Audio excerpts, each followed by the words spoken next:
Bonjour à toutes et à tous, bienvenue dans cette nouvelle vidéo pêche au cou. Et aujourd'hui on va aller un petit peu plus loin dans l'approche au bord de l'eau, quand vous arrivez au bord de l'eau. C'est-à-dire on va voir et on va aborder un sujet super important, comment bien sonder. Il existe plusieurs types de sondes, on en parle rapidement parce qu'on a déjà vu dans des vidéos précédentes, et c'est pas là l'essentiel. On va voir la nature de la sonde en deux étapes. Tout d'abord son type, donc caractéristiques rapides, et puis la taille de cette sonde. Taille de la sonde qu'on va utiliser différemment selon les endroits. Étangs, rivières, fleuves, pas les mêmes grammages. On en parle juste après. Et surtout, dans cet épisode, donc pêche au cou, comment bien sonder, je veux à la fois vous parler de cet élément de sonde, de la présentation, mais surtout de trois éléments essentiels, primordiaux. Quand vous arrivez au bord de l'eau, vous ne devez pas simplement sonder, vous devez avoir trois réflexions qui sont les suivantes: la nature du fond, la période de l'année et la productivité. Période productivité, c'est lié parce que en fonction de la température, l'élément, que ce soit un étang, un canal ou une rivière, donc l'élément où sont les poissons, chose qui nous intéresse quand même, va avoir des températures différentes et des ensoleillements différents. Cette température, cet ensoleillement va être la source de création de zooplancton, puis de phytoplancton, nourriture de base des jeunes poissons, des alevins, mais pas que. Certains types de poissons, même adultes, vont être très friands, notamment les gardons, les brèmes. Et ça, c'est super important d'en prendre conscience et de l'aborder quand on arrive au bord de l'eau. C'est l'objectif de cette vidéo. Merci beaucoup de continuer de vous abonner. Vous êtes de plus en plus chaque jour, c'est juste génial. Merci beaucoup pour vos retours de la vidéo de la semaine dernière où je vous ai parlé de 3 astuces en pêche au cou. 700 vues en 3 jours. Incroyable, en 4 jours, 700 vues, génial. Merci beaucoup pour tout ça. Et on va attaquer. Ce que je vous propose, c'est 3 aspects essentiels à avoir quand vous arrivez au bord de l'eau et la réflexion, donc qui sont la nature du fond, la période et la productivité. Je vais vous les présenter dans 3 contextes. Un contexte étang, un contexte canal, puis on finira par le contexte rivière. Je vais aller un peu plus dans le détail sur le contexte étang, puis la réflexion, ce qui permet en fait d'avoir une réflexion moins poussée sur le canal et en rivière, parce qu'on aura plus une approche uniquement de la période et la productivité, un petit peu la nature du fond sur le canal rivière, mais c'est beaucoup plus simple. Allez, on attaque cette vidéo. C'est parti. Pêche au cou. Comment bien sonder? On attaque la nature de la sonde. Donc je vous ai pas pris de sonde parce qu'en fait, je vous ai déjà montré dans plusieurs vidéos, vous vous procurez une sonde plate. Il existe plein de modèles, donc généralement ça va être des sondes pyramidales avec un petit crochet. Et puis en dessous, vous avez un petit tapis de mousse, une petite mousse. Et vous allez piquer directement votre hameçon sur cette mousse. Votre fil va passer là et au moins on est quasiment droit. Il existe plein de sondes de ce type. Vous en avez même des super intéressantes chez Gourou qui sont la même base, sauf qu'en plus elles sont perforées à un endroit. Donc c'est pas forcément évident à mettre en place, mais en fait c'est creusé. Hop, hop. Et puis là, on est carrément creusé. Donc vous allez pouvoir mettre votre crochet et le fil va être à l'intérieur. Donc là on est encore plus droit, c'est parfait. Bien joué Gourou, c'est un super produit. Donc voilà, on a parlé du type de sonde. Sonde plate. Maintenant, on va aborder quand même, avant d'attaquer cette approche de nature, de période et de productivité, sur le sondage, parce que ça, on a beau sonder à 11 mètres, si on est en début de saison, tous les poissons ils sont au bord. On aborde ça après, donc ça sert à rien.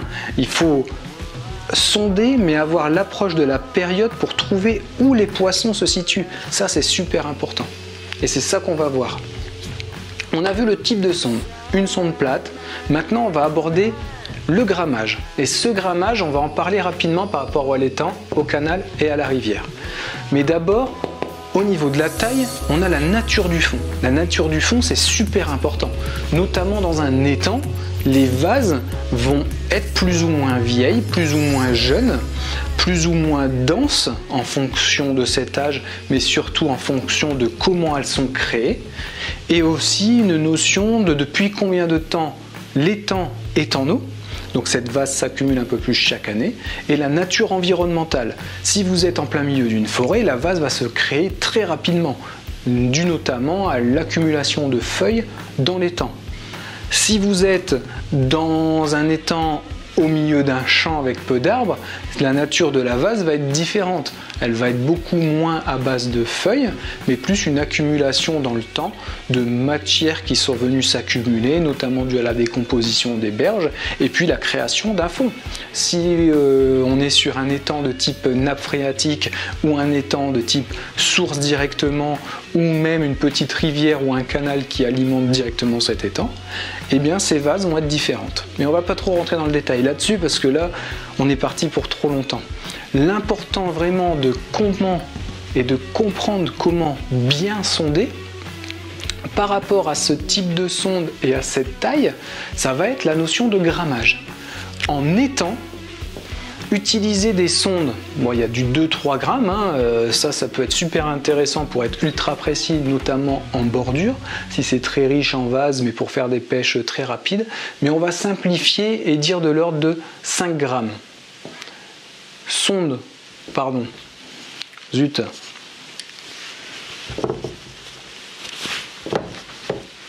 En étang, sonde de 5 grammes.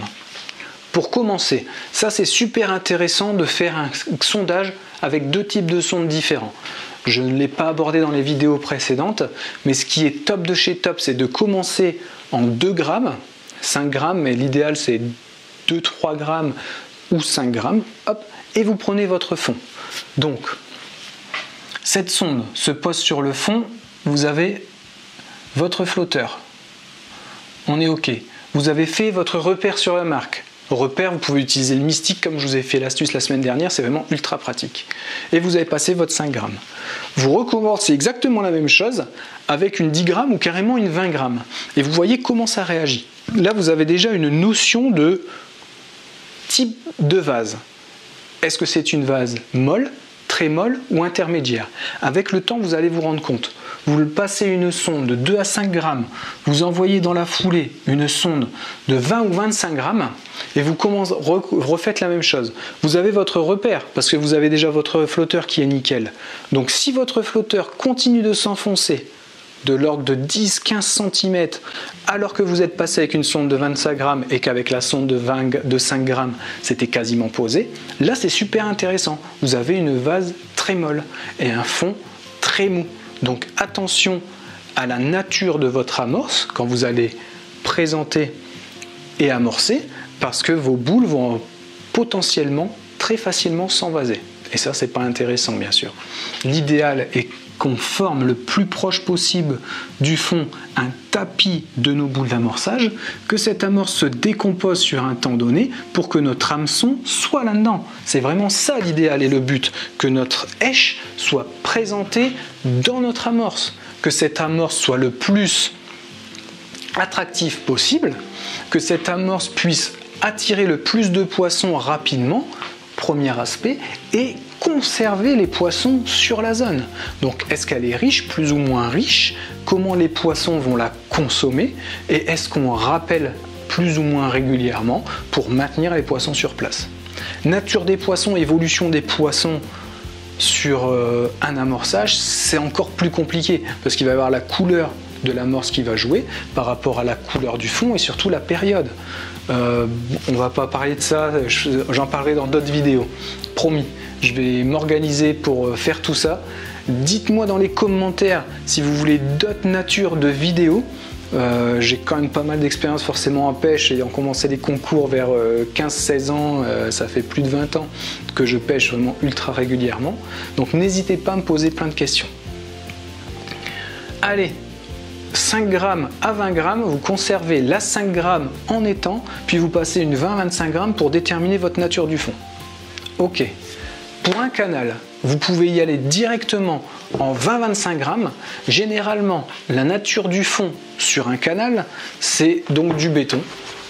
la plupart du temps, il va y avoir très peu de vases, hormis bien sûr zone de déchargement, zone de berge naturelle. Donc vous pouvez avoir un canal, mais des canals qui s'est écroulé, ou la nature du canal, généralement c'est ça. On va faire ça, c'est beaucoup plus simple. Et ensuite c'est des paliers.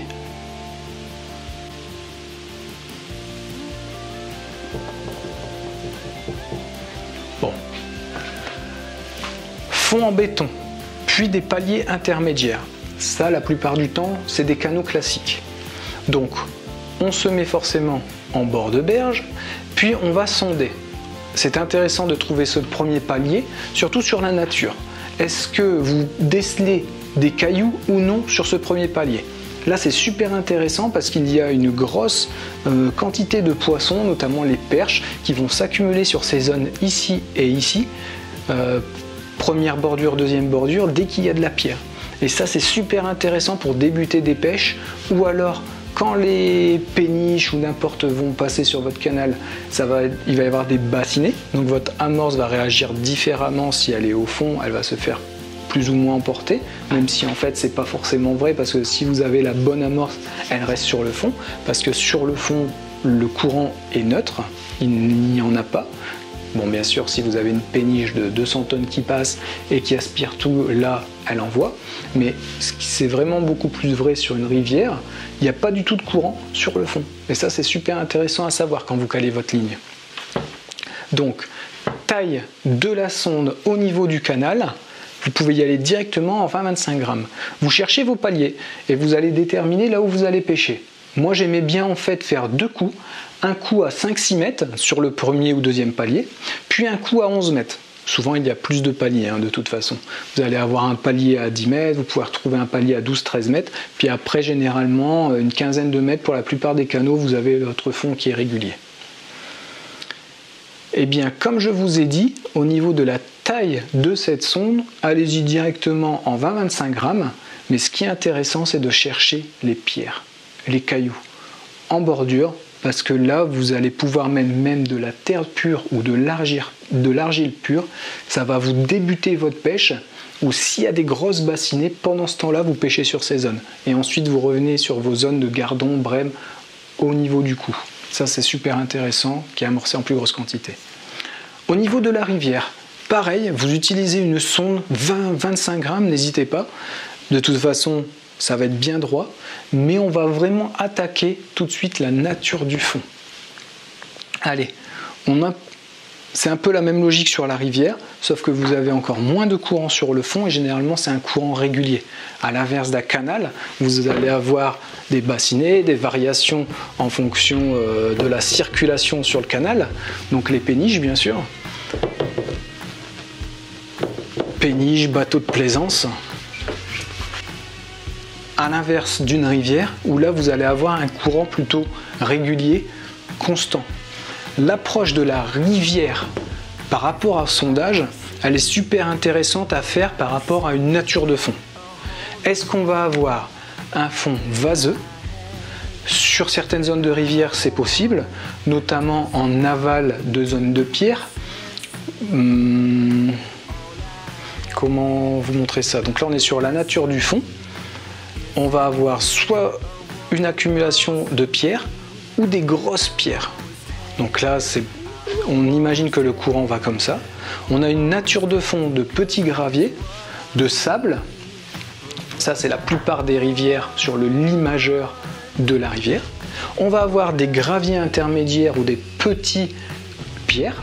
Donc là, c'est intéressant de sonder sur ces zones parce que votre amorce va agir et puis généralement les poissons sont aux alentours de zones différentes. C'est là qu'on va attaquer et surtout la nature du fond pour le sondage juste après, parce que vous devez trouver non seulement une zone plate, mais des zones différentes. C'est ça qui fait toute la différence en fait sur votre pêche. D'où une zone différente ici un petit peu au niveau d'une rivière.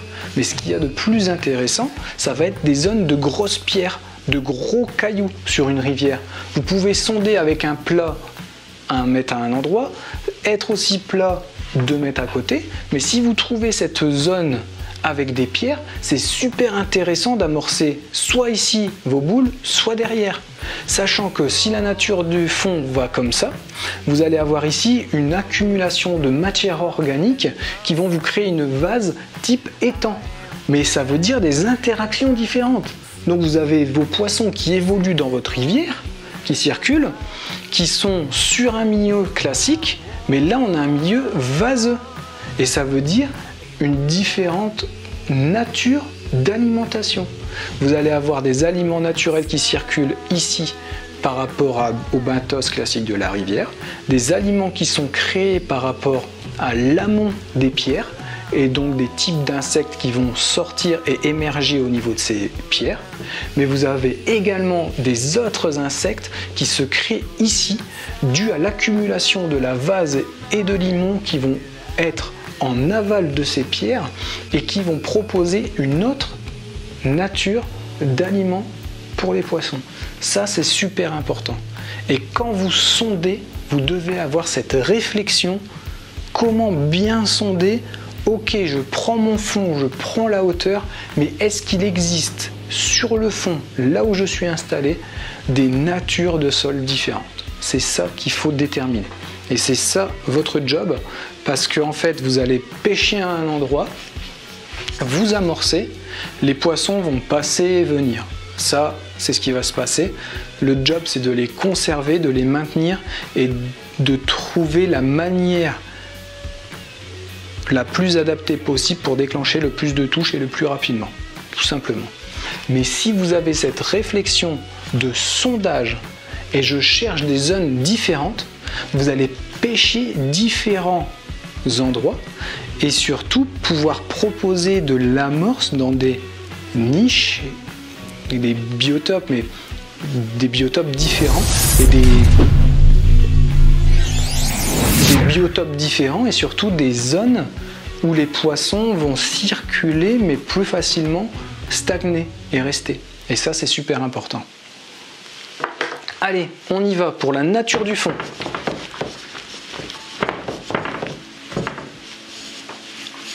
On a fini au niveau du sondage et cette première approche du type de sonde par rapport aux étangs, au canal ou à la rivière. Maintenant, ce que je vous propose, c'est d'aller un petit peu plus dans le détail au niveau de l'étang, surtout sur la nature du fond. Alors, on est parti. La plupart du temps, c'est de la vase et je viens de vous aborder cette notion avec la rivière. La nature du fond dans un étang va varier en fonction de l'âge de l'étang qu'il est mis en eau. Je vous ai dit dans l'introduction la nature environnementale, donc notamment des arbres, mais vous avez aussi la nature environnementale des berges qui joue un rôle ultra important. Ça va s'appeler la ripisylve sur une rivière, mais au niveau des berges, on peut dire aussi que c'est la ripisylve d'un étang. Bon, on va dire plutôt que c'est une végétation bordelière de l'étang, mais qui va avoir un rôle ultra important sur la nature du fond. On y va. Donc, on est en étang. Nature du fond d'un étang. On va se faire une coupe transversale, ce sera plus simple. Hop, voilà. Notre niveau d'eau. Donc notre niveau d'eau, il est ici. Et ce qui est super intéressant quand vous allez sonder, c'est de déterminer l'environnement de l'étang. C'est pas forcément facile à schématiser et j'improvise un peu, non, beaucoup carrément. Vous avez les arbres qui vont créer une nature, qui vont favoriser, grâce à, surtout avec la perte des feuilles, et si vous êtes au milieu d'une forêt comme ici, c'est encore plus caractéristique, une nature de vase très très molle dans le temps, sauf en bordure. Ça, c'est intéressant. Sauf en bordure, en période chute des feuilles jusqu'au printemps. Je vous explique. Il faut prendre le temps quand même parce que c'est super important. Vous vous installez et vous sondez. Vous devez avoir la réflexion. Est-ce qu'il y a des arbres environnement costauds balèzes, comme ici dans une forêt? Est-ce qu'il y a une ripisylve propre à l'étang en bordure qui vont créer d'autres natures de vase? Et est-ce qu'il y a une végétation aquatique à cet étang. C'est les 3 réflexions que vous devez avoir. Point. Avec ça déjà, on va pouvoir déterminer comment les poissons se développent et comment les poissons se placent dans l'environnement aquatique. On pêche dans un environnement aquatique, les poissons sont là en permanence. Quels sont les aspects qu'on peut déterminer de nous-mêmes qui vont nous faire comprendre que soit les poissons autour d'une forêt vont circuler début d'année, fin des chutes et début d'année en bordure parce que les feuilles sont encore denses et très très riches. Donc le poisson, dès que ça réchauffe au printemps, il va venir là fouiller dans ces feuilles qui ne sont pas encore décomposées. Ce qui est différent de toutes ces zones au centre, parce que c'est les feuilles accumulées de l'année précédente qui sont tombées au printemps, retournées par les gros poissons et qui viennent se décomposer au centre. Donc beaucoup moins de touches quand c'est très très chaud sur des étangs en plein milieu de forêt au centre, uniquement sur les périodes très chaudes, mai, juin, juillet, août. Et de 10h à 17h, parce que c'est là aussi où on a le pic d'oxygène le plus faible, à peu près dans n'importe quel milieu aquatique. Donc on peut pêcher bien sûr ici, de 5h du mat à 10h ça va cartonner, ça va être un peu moins vrai de 10h à 17h, et à 17-18h ça reprend de partout. Mais l'approche de la nature du fond, quand vous sondez pour trouver où il va y avoir le plus de poissons, elle est super intéressante à déterminer en fonction de est-ce que j'ai une forêt, on a appris quelque chose. Est-ce que j'ai une végétation bordelière de l'étang, on apprend autre chose. Des joncs, des roseaux ou des arbres, une ripisylve intermédiaire de petits arbres, va créer un système racinaire spécifique qui va donner une nature d'aliments spécifique aux poissons, mais aussi une nature de par des caches. Et le poisson, il a besoin de manger et se cacher, parce qu'il est chassé en permanence. Plus on est petit, plus on a tendance à se faire bouffer, même si on est gros maintenant. Et encore pire avec tous ces silures. On ne rentrera pas dans ce débat. Donc on a nos grands arbres, c'est réglé, vous avez compris. Nos petits arbres intermédiaires, la ripisylve, c'est réglé aussi. On va avoir un autre type de végétation bordelière d'étangs. Des roseaux, des joncs qui vont avoir un système racinaire de surface pour les joncs très très intéressant car ultra riche, et durant la période de l'année ils vont tout le temps produire des choses, ça c'est intéressant. À l'inverse de roseaux, où ils vont produire énormément en fin d'année et également se décomposer, donc créer une autre caractéristique en bordure. À l'inverse, et par contre créer aussi un milieu d'ombre sur des périodes très chaudes. Donc les roseaux sont aussi ultra importants d'un point de vue création de nourriture naturelle en bord de berge. Ça, on en revient juste après au niveau de la période, mais c'est un point ultra important à comprendre, la période de l'année et l'interaction avec les végétaux, pour comprendre qu'il ne faut pas pêcher à certains endroits, à certaines zones, ça ne sert à rien du tout. Les poissons se concentrent, surtout en début de saison, mais on voit ça juste après. On finit avec la nature du fond par rapport à ces herbiers. Des herbiers, des plantes aquatiques et des herbiers, c'est ultra intéressant parce qu'on a cette notion de cache, mais aussi, on a aussi cette notion de nourriture naturelle qui est différente. Là, vous allez avoir une nourriture très riche en termes d'insectes, mais pas forcément régulière toute l'année. Si vous avez des plantes aquatiques, des zones d'herbiers, vous avez une notion de création d'aliments presque constante. Il n'y a pas d'interruption sur quasiment toute l'année. Et ça, c'est génial parce que comprendre que si vous amorcez là, vous pêchez, ok, vous avez des poissons de bordure, des poissons de fond, tous les poissons vont circuler. Mais si vous êtes en plein été, vous devez avoir une zone autour de ces racines parce que vous allez avoir des poissons qui vont se balader régulièrement, mais vous devez aussi avoir une zone derrière ces herbiers parce que sinon, là, vous neutralisez en fait vous avez votre amorce qui travaille, mais vous supprimez l'aspect naturel de l'environnement.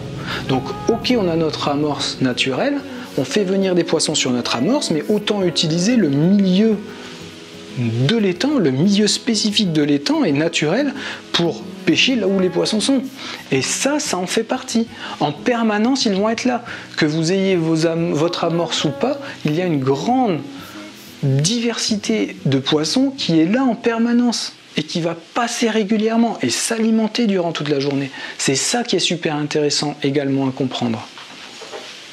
Allez, on en reste là au niveau de l'étang, parce que j'improvise, mais il ne faut pas non plus que ça dure trop longtemps, et puis je ne veux pas vous perdre, je veux que ce soit vraiment intéressant. Donc on va passer à la période de l'année. La période de l'année, dans la même logique que les herbiers ou la répisylve, c'est ultra importante.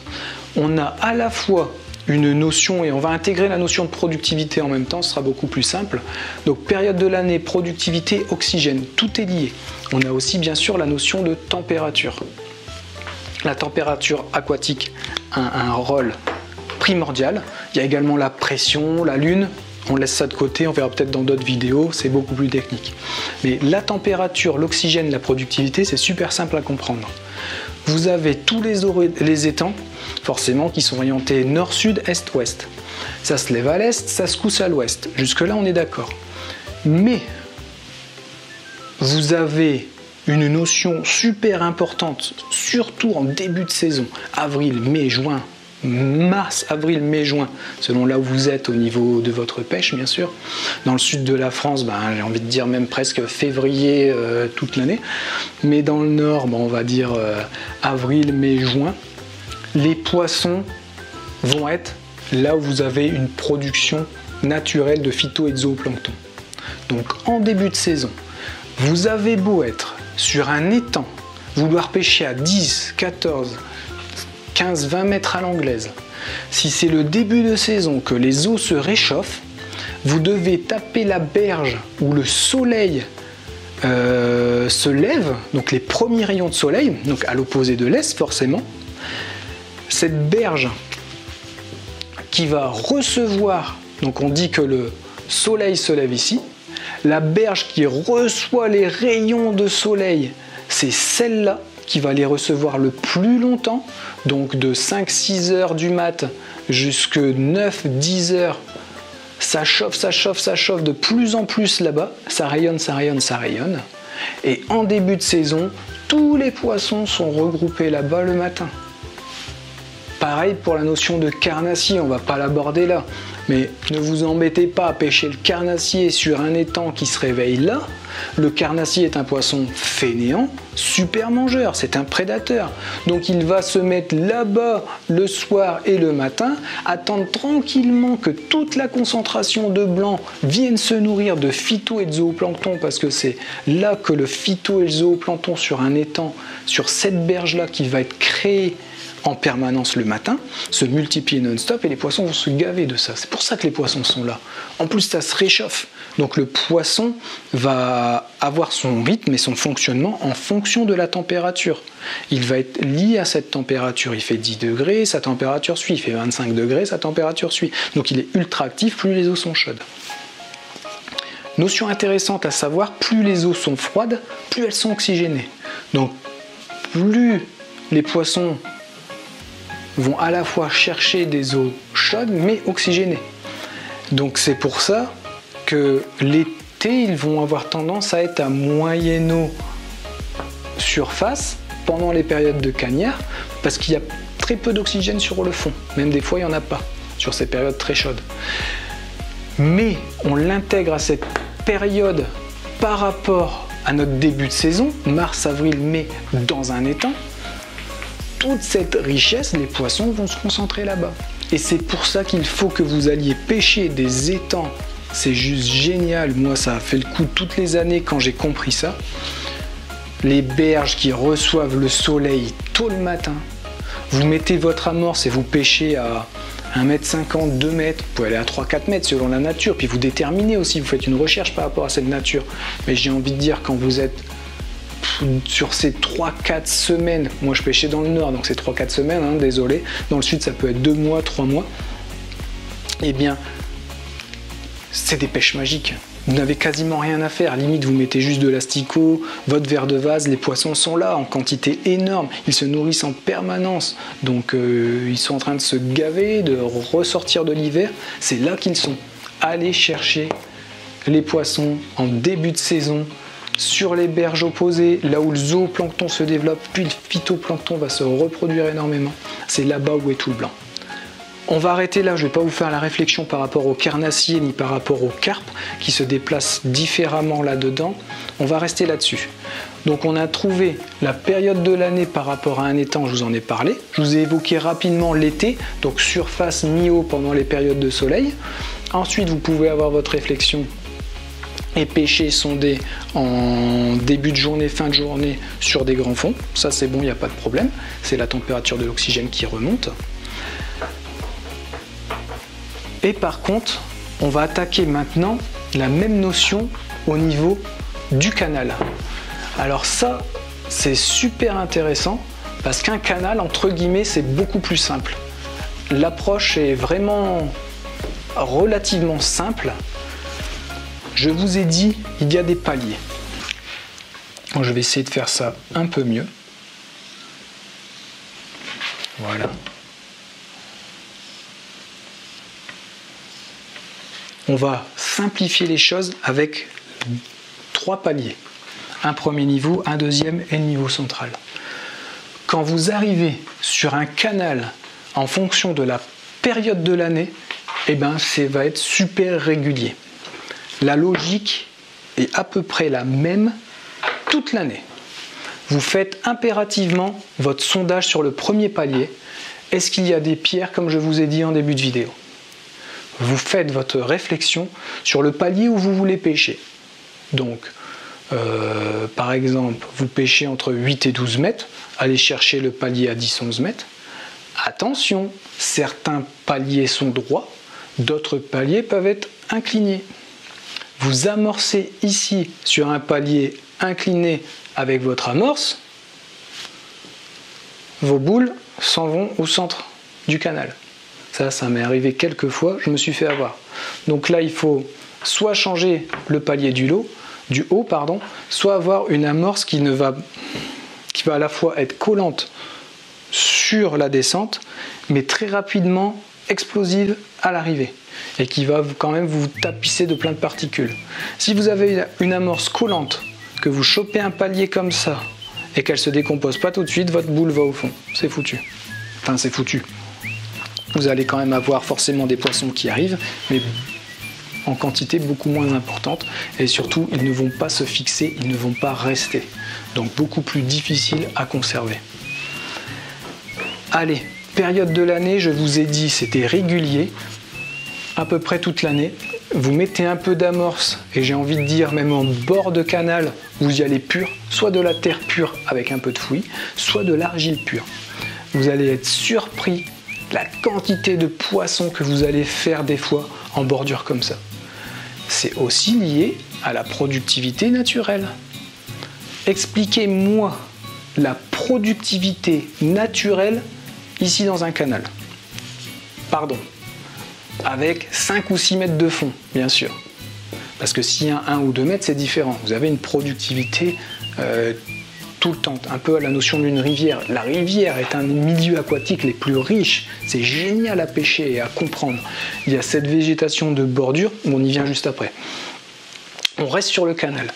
On finit avec le canal, la période de l'année, je vous ai dit, pêchez tout le temps pareil, la bordure, 10-12 mètres, ne vous faites pas avoir avec ce palier, trouvez des paliers droits et amorcez sur des paliers droits.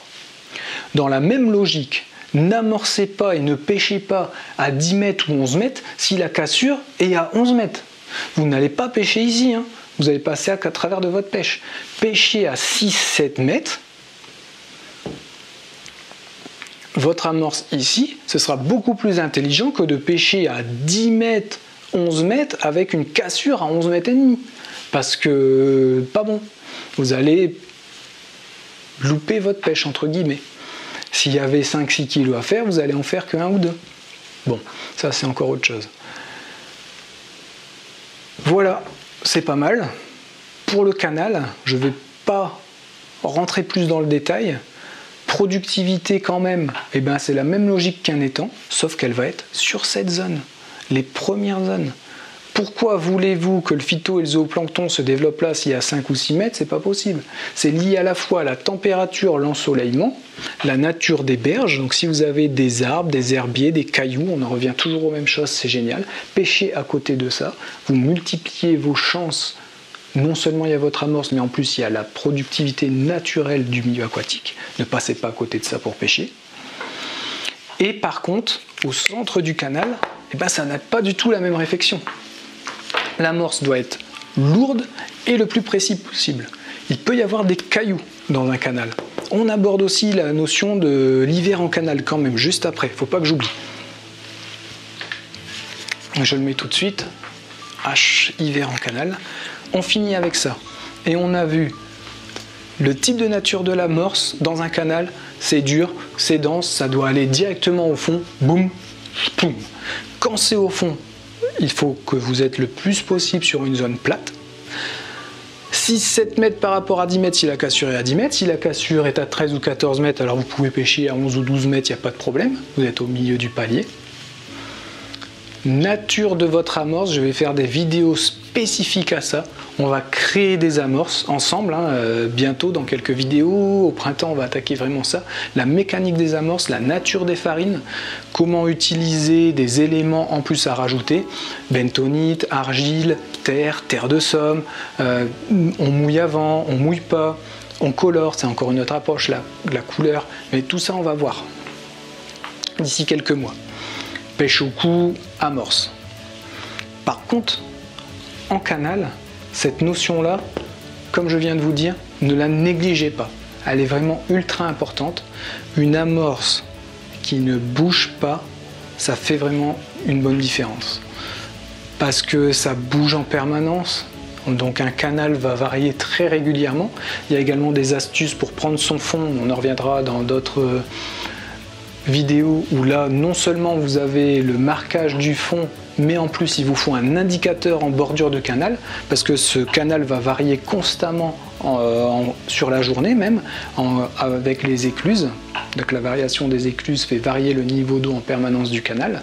Donc quand vous êtes sur une bonne rush et que vous pêchez régulièrement pendant une demi-heure, 3/4 d'heure, un passage de gardon, de brème, puis d'un seul coup vous n'avez plus de touche, eh bien le fond est monté ou descendu. Il faut revenir à cette zone-là. Donc on rajoute en plus un marqueur en bordure. On verra ça plus tard. Allez, c'est pas mal au niveau du canal.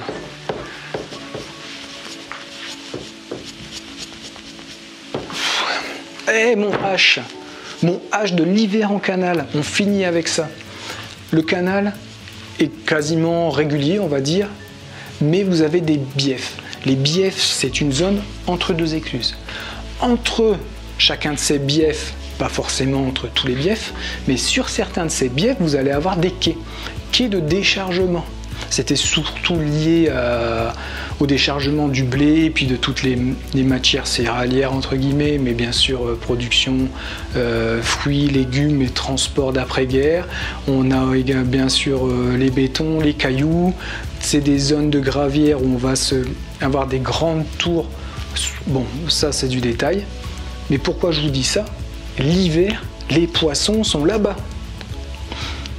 Vous avez un canal de 10 bornes, 10, 15, 20 km, et puis vous avez une zone, un quai de déchargement, à aller pêcher là-bas l'hiver.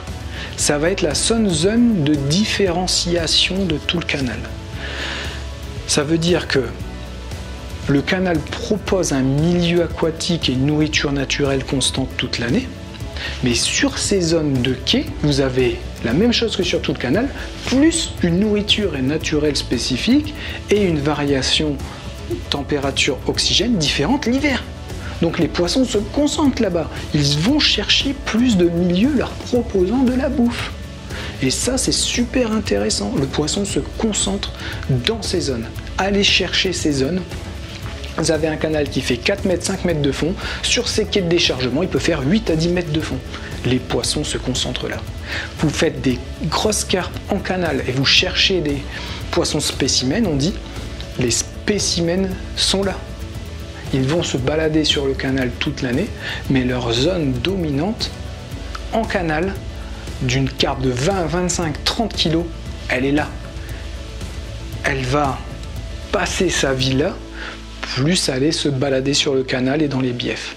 Mais elle est sur ces quais ultra profonds, proposant une nourriture différente, ultra riche, et aussi un milieu souvent différent. Tout est bétonné, mais sur cette zone, on peut avoir une concentration de vases, plein de pierres, des cailloux qui se sont accumulés durant toutes ces années. C'est là où les poissons se concentrent, surtout en hiver pour le blanc, mais toute l'année pour les spécimens entre autres. Allez, on a fini cet aparté avec le canal. Je vous propose de conclure cette vidéo qui va être un peu longue, désolé, mais c'est une première approche super intéressante, il me semble, par rapport à comment bien sonder et commencer à vous intégrer des notions super importantes, qu'il n'y a pas que la nature du fond, il n'y a pas que la nature de la sonde, il y a la nature du fond et du milieu aquatique qui est super important. Et c'est ça que je veux vous transmettre dans cette vidéo pêche au cou, comment bien sonder. On n'est pas seulement en train d'arriver au bord de l'eau, de prendre notre fond et de pêcher un peu n'importe comment, entre guillemets, même si c'est pas n'importe comment. On commence à avoir une réflexion où les poissons se situent dans l'eau en fonction de la période de l'année. Et tout nous est montré si vous arrivez à faire une sorte de carte du fond. Est-ce qu'il y a des petits cailloux? Est-ce qu'il y a des pierres? Est-ce qu'il y a des herbiers? Est-ce qu'il y a une végétation bordelière? Est-ce qu'il y a une ripiscine bordelière? Est-ce qu'il y a une forêt environnante? Ça va vous déterminer le déplacement et la nature des poissons dans l'eau. C'est super important. Là où ils se trouvent en fonction de la période de l'année. On finit avec la rivière. C'est un peu les mêmes notions que je viens de vous montrer sur le canal, à part que c'est super régulier. Parce que c'est tout le temps productif. Bien sûr, il va y avoir des variations de température, moins vraies, beaucoup moins fortes en termes d'amplitude thermique, plus ou moins chaud que sur un étang ou sur un canal. Ça se régule mieux, et qui dit meilleure régulation, dit productivité naturelle étalée sur l'année plus longue, dit des poissons plus mangeurs constamment sur l'année. Bien sûr, il y a cette notion de crue hivernale à intégrer sur une rivière, parce que l'ensemble des eaux et des précipitations, généralement il y a plus de précipitations d'octobre à avril-mai, et bien cet ensemble des précipitations doit repartir à la mer, donc ça passe par des rivières ou des fleuves en intermédiaire presque final, donc les eaux gonflent. On a une notion de crue qui est chiante pour pêcher, ça ok. Mais quand on n'est pas dans cette notion de crue, on va avoir une rivière ou un fleuve qui s'aborde vraiment de manière géniale. Parce que là, les choses les plus importantes à retenir sur une rivière ou un fleuve, donc c'est notre berge, ça va être la nature du fond et la plupart du temps du sable ou des graviers ou des pierres. Je vous ai expliqué, soit vous avez les sables, soit vous avez des graviers intermédiaires, soit vous avez des pierres, des grosses pierres, ou alors des arbres et des troncs. Ça, c'est les grosses caractéristiques des natures du fond sur une rivière. Il y a peu de choses autres, mais là où vous pêchez et là où vous sondez, vous devez pêcher autour de ces zones. Ne négligez vraiment pas ça. Vous pêchez, vous sondez sur 10 mètres de gauche à droite. Donc 5 mètres à gauche, 5 mètres à droite. Vous trouvez une zone plate de sable, parfait. 2 mètres à votre droite, vous avez la même chose avec en plus une zone de cailloux. Déplacez-vous de 2 mètres. Vous n'allez pas pêcher que sur cette zone de sable, vous allez pêcher sur la zone intermédiaire entre ce sable et ces cailloux. Donc vous n'allez pas vous limiter à une nature de poisson ou un passage de poisson ou des bancs de poissons spécifiques à ce milieu aquatique pour se nourrir. Vous allez, si vous êtes là, vous allez vous offrir tous les poissons qui vont passer sur cette nature-là, tous ces poissons qui vont se passer sur ce milieu-là, parce que les poissons se déplacent et cherchent en permanence à s'alimenter. Donc vous allez multiplier vos chances de prendre du poisson par 2. Alors bien sûr, la notion en rivière, sur des pierres, ça passe assez facilement, mais sur un arbre, c'est compliqué. S'il y a un arbre de travers, bien sûr, il faut bloquer, sinon vous allez l'accrocher tout le temps. Ça, c'est différent. C'est une autre notion. Vous devez pêcher au-dessus. Bon, c'est un peu plus compliqué, mais c'est pas grave. Il y a aussi, au niveau de la période de l'année sur une rivière, ça, c'est génial parce que très peu de variations, je vous ai dit, peu de variations amplitude thermique, donc productivité naturelle étalée sur une année assez régulière. Même si bien sûr au mois d'avril-mai vous avez les pics d'éclosion d'insectes, ça c'est évident et c'est beaucoup plus riche, les poissons sont fous, ils sont au taquet, ils mangent à fond la caisse, d'une manière générale, toute l'année ça va être super intéressant de pêcher une rivière et quand on est hors période de crue, c'est là où vous allez progresser le plus. C'est le plus dur au début parce que vous devez trouver une amorce spécifique qui va offrir la meilleure explosivité ou le meilleur tapis sur le fond pour présenter votre zèche. Ça, ok, c'est une notion, l'amorce en rivière. Mais en régularité de prise de poissons dans l'année, les rivières ou le fleuve, c'est le top. C'est un milieu riche, il y a toujours beaucoup plus de poissons d'une manière générale. Plus pollué aussi, ok, on ne mange pas. Mais c'est encore d'autres notions. Voilà. Productivité sur une rivière, beaucoup plus régulier. Et pareil pour l'oxygénation.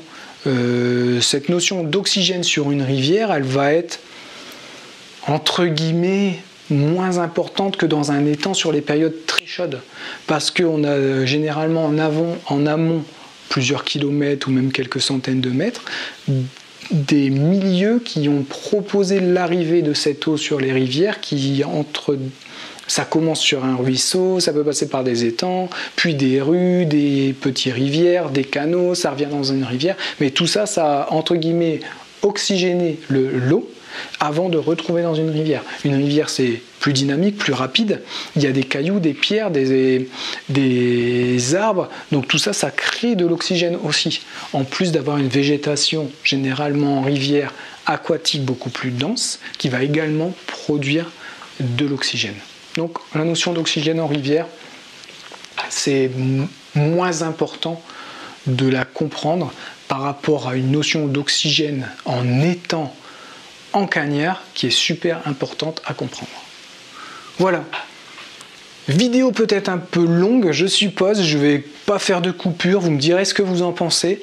C'est la première approche un peu plus technique que je vous fais sur cette chaîne par rapport à une vision, une notion de sondage, donc relativement simple, mais une vision des poissons concrètement. Il va y avoir également sur la chaîne des vidéos où on va parler plus spécifiquement des poissons, de la nature même d'un poisson et de la morphologie pour chaque espèce. Ça, je pense que ça va être super intéressant dans le temps, parce que quand vous commencez à comprendre ça, vous comprenez que premier trimestre, il faut pêcher là, deuxième trimestre, il faut pêcher là, pour prendre ce type de poisson. Ensuite, bien sûr, on va l'intégrer à une notion d'amorce, mais même pour le carnassier, c'est vrai.